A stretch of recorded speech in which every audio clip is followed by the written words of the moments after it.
네, 오늘은 어버이 주일입니다. 여러분 사랑하고 또 축복합니다. 어버이 주일의 유래는 미국에서 시작되었죠. 1868년에 미국에서 남북 전쟁이 끝나고 앤 자비스라고 하는 어떤 여성이 전쟁 중에 자녀를 잃은 어머니, 또 남편을 잃은 그 어머니, 그런 사람들을 위로하기 위해서 어머니들의 우정의 날, 그런 모임을 갖기를 시작했습니다. 거기서 이제 서로 격려하고 또 위로하고 했던 거죠. 그런 활동을 하다가 앤 자비스가 어느 날 죽었어요. 그녀의 딸이 그 어머니를 추모하면서 어느 교회에서 추모 예배를 이렇게 드리면서 이 카네이션을 거기에 참석한 모든 사람들에게 나눠줬습니다. 그런 어머니들을 추모해야 되겠다, 또 격려해야 되겠다, 위로해야 되겠다, 이런 분위기가 이제 전국적으로 확산이 되어지면서 윌슨 대통령이 내가 그 전사자들의 어머니들을 위한 그런 날을 제정하겠습니다, 약속을 했는데, 정작 그것이 이루어진 것은 1934년 루스벨트 대통령이 당선되어지면서 좀 확대된 그런 개념의 어머니 날을 제정하고 공휴일로 선포를 했습니다. 이것이 이제 우리나라에 들어와서 어머니 날이 되고, 교회로 들어와서 어머니 주일이 되고, 또 어버이 주일이 된 줄로 믿습니다. 우리가 왜 부모를 공경해야 될까요? 너무나 당연한가요? 그렇죠? 너무너무나 당연한 얘기죠. 그런데 우리가 정작 왜 우리가 부모를 공경해야 되느냐라고 하면 쉽게 정리해서 답변하는 사람이 많지 않습니다. 첫 번째는 뭐냐? 내 생명의 전수자라는 거예요. 이게 중요한 거예요. 부모님이 안 계시면 내가 존재할 수가 없어요. 부모님이 잘났든 못났든 부모님이 계셨기 때문에 오늘날 내가 존재하는 거예요. 아주 필연적인 관계예요, 이 관계는.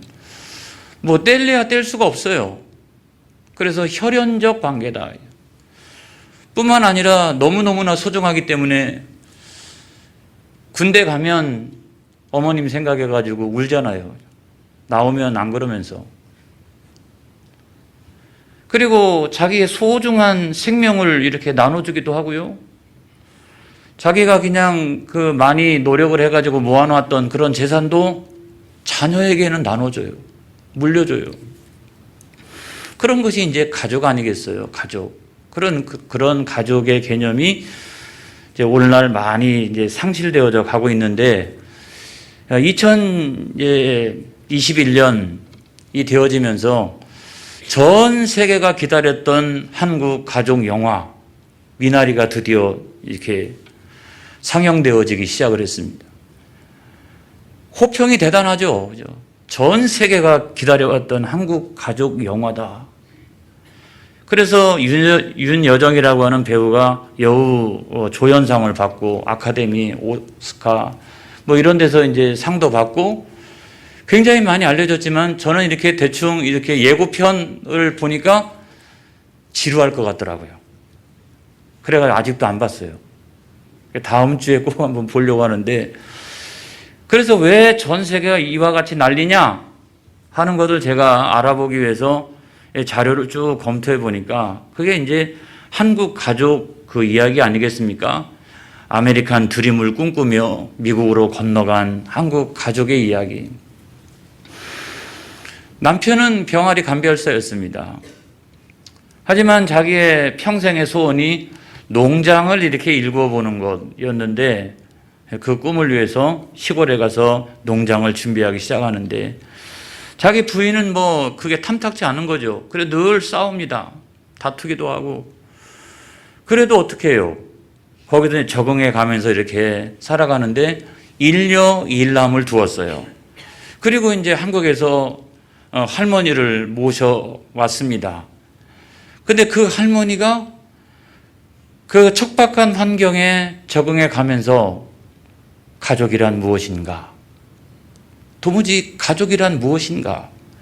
이거를 수많은 사람들에게 일깨워 주었다라고 하는 이야기 아니겠어요? 그것이 가족주의가 해체되어지는 미국 사회 또는 영국 사회, 여기에 큰 그 반향을 일으키고 또 감동을 주고 그렇게 했다는 이야기입니다.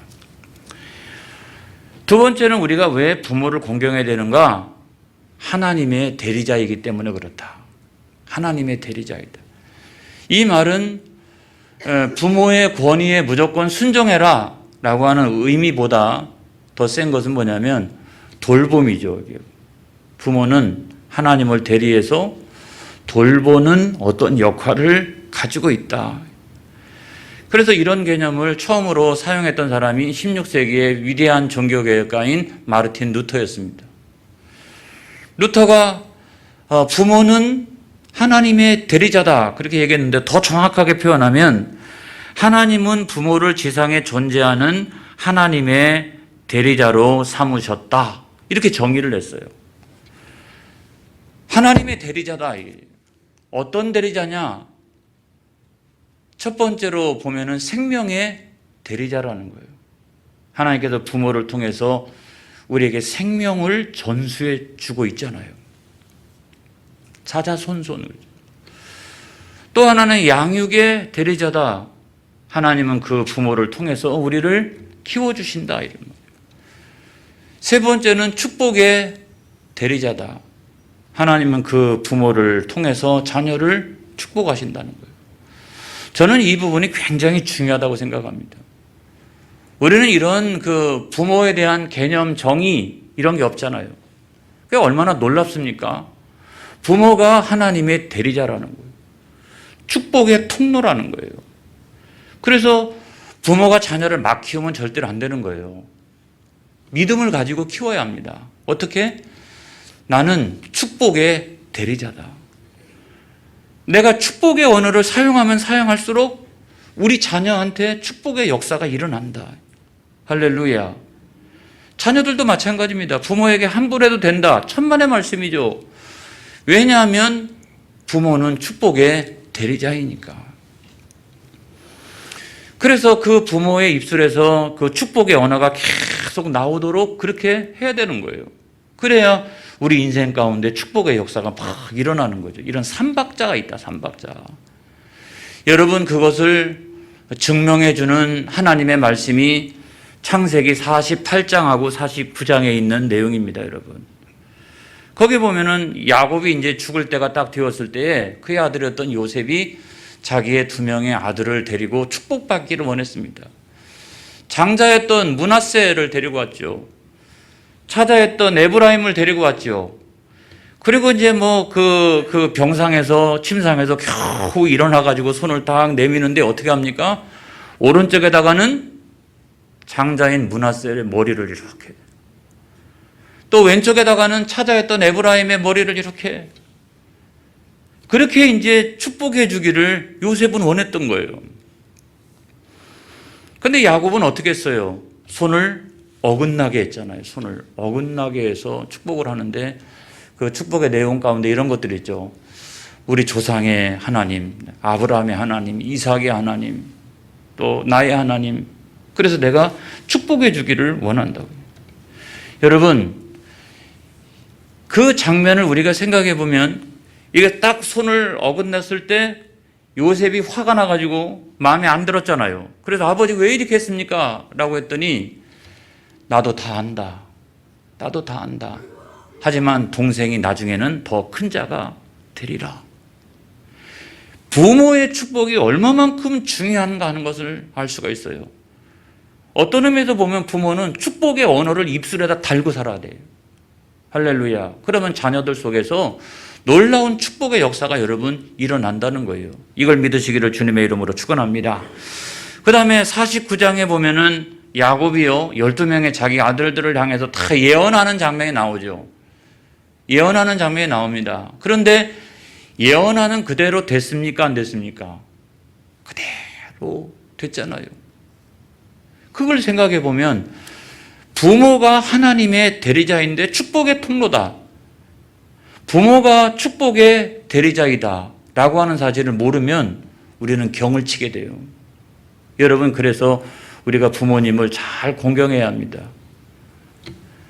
아브라함의 하나님, 이삭의 하나님, 나의 하나님이 차차손손 너희들에게 복 주시기를 원하노라. 할렐루야. 그래서 우리의 자녀들을 그와 같이 우리가 양육을 해야 된다는 거예요. 그 다음에 세 번째로 보면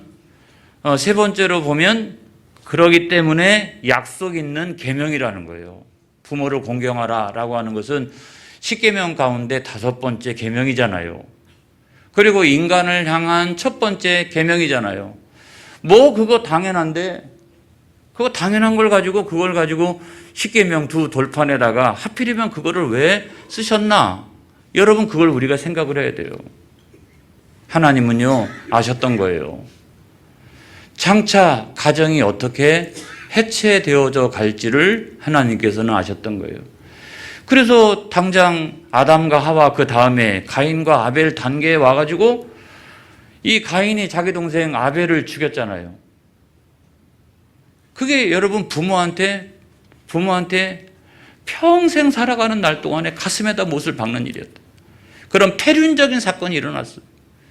근데 그런 패륜적인 사건이 그때만이 아니라 오늘날까지도 계속해서 일어나고 있는 것을 우리가 알 수가 있지 않습니까?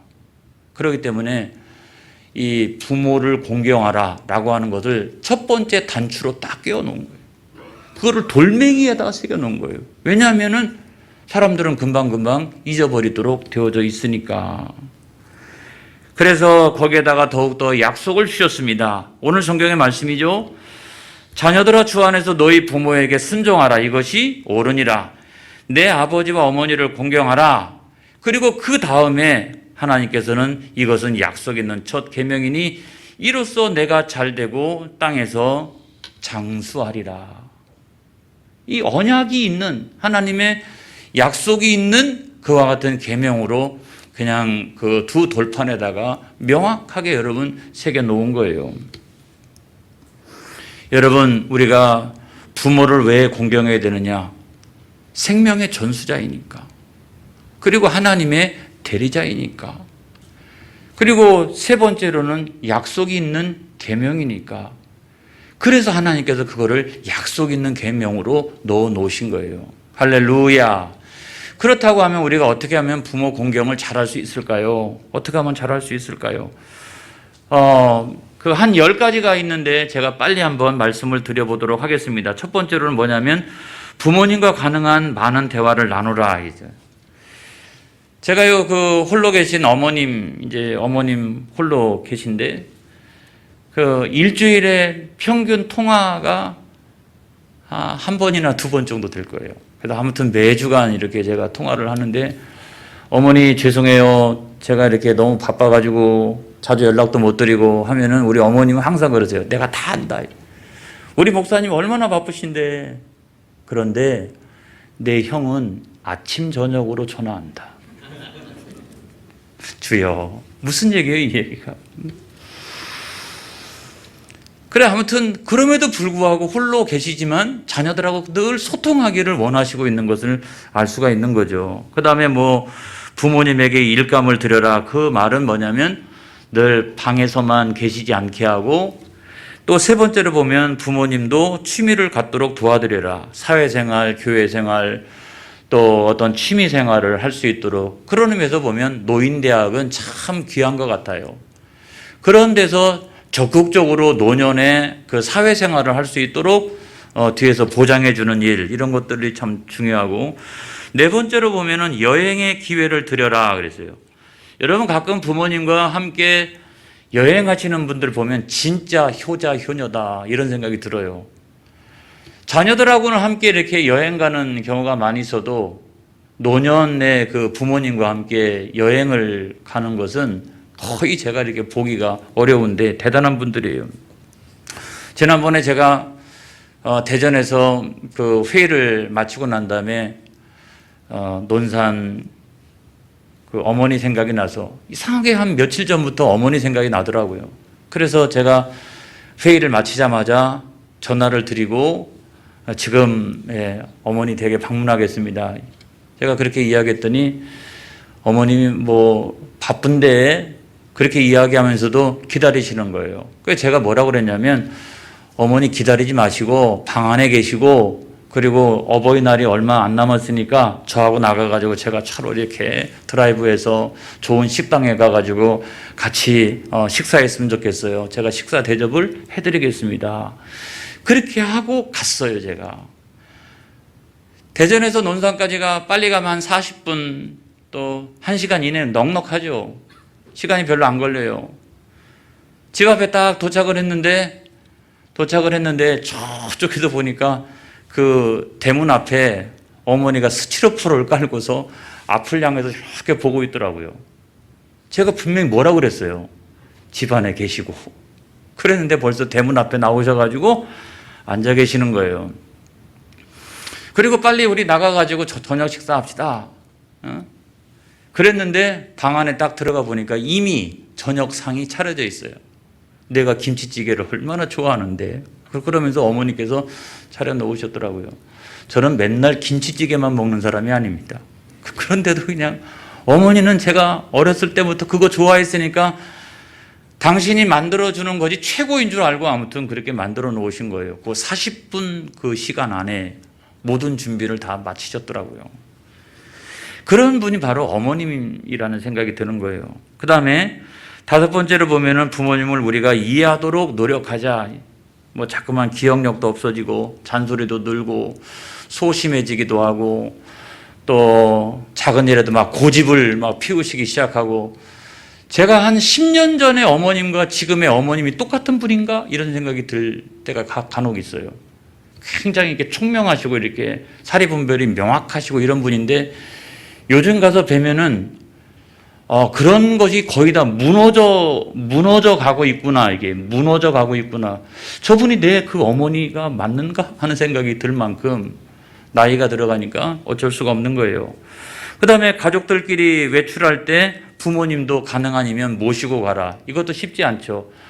부모님은 댁에 계세요. 그리고 집을 보시고 우리들끼리 이렇게 손자들하고 같이 나갔다 오고 이런 경우가 많은데 그것도 건강이 허락하면 함께 이렇게 가는 것이 굉장히 좋고 그 다음에 7번째로 보면 누가 오면 부모님에게 꼭 인사를 드리도록 하는 것이 그 가정에 어떤 예법이 있느냐 없느냐 하는 것을 금방 알 수 있는 척도와 같아요.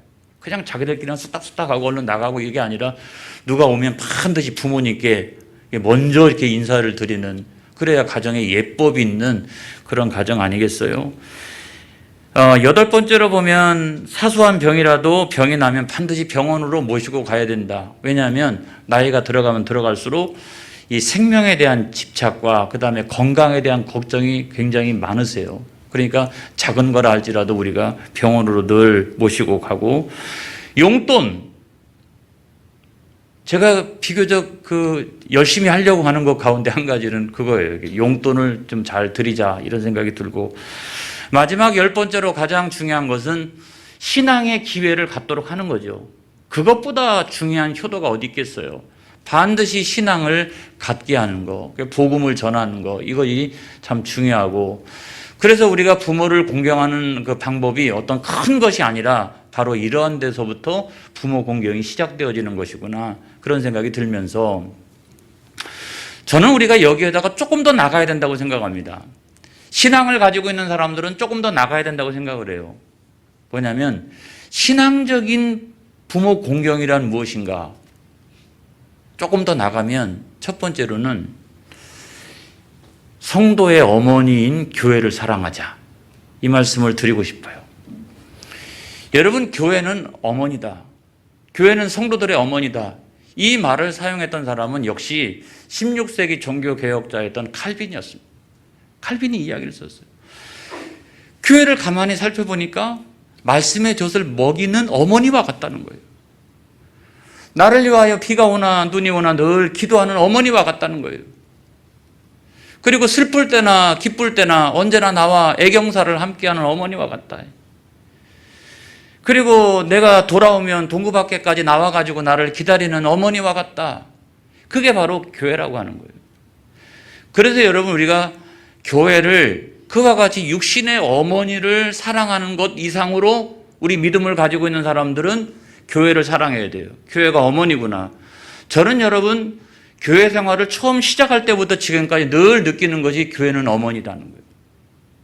제가 너무 힘들고 외롭고 그렇게 할 때 처음 교회 나갔을 때 어찌나 그렇게 교회가 편안하게 느껴졌는지 막 눈물이 날 정도로 이렇게. 신학교를 다니는 내내 힘들었습니다. 그런데도 교회가 저를 다 품어주고 용돈 주고 정상적으로 학교를 다닐 수 있도록 도와주고, 지금도 제가 거쳐왔던 수많은 교회들이 저를 위해서 기도해 주고 있어요. 내 어머니가 기도하는 것보다 교회가 저를 위하여 기도해 주고 있어요. 교회는 어머니예요. 그래서 여러분, 그 교회를 사랑해야지 다르게 하면 절대로 안 되는 거예요, 여러분. 교회를 사랑하고 돌보고 교회의 필요를 채우고, 여러분, 그거를 우리가 해나가야 되는 이유는 뭐냐면 교회는 성도들의 어머니라는 거예요. 할렐루야. 그 어머니 마음에 상처 주면 되겠어요? 절대로 안 되는 거죠. 그 다음에 우리는 또 더 나아가서 영적인 아버지가 되시는 하나님을 잘 공경해야 되는 거죠. 하나님은 아버지와 같아요. 그죠? 우리 생명의 근원 아니시겠습니까?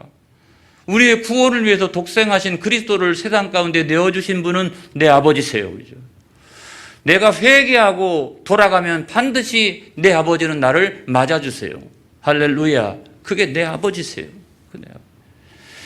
그 하나님을 우리는 잘 공경해야 될 줄로 믿습니다. 할렐루야.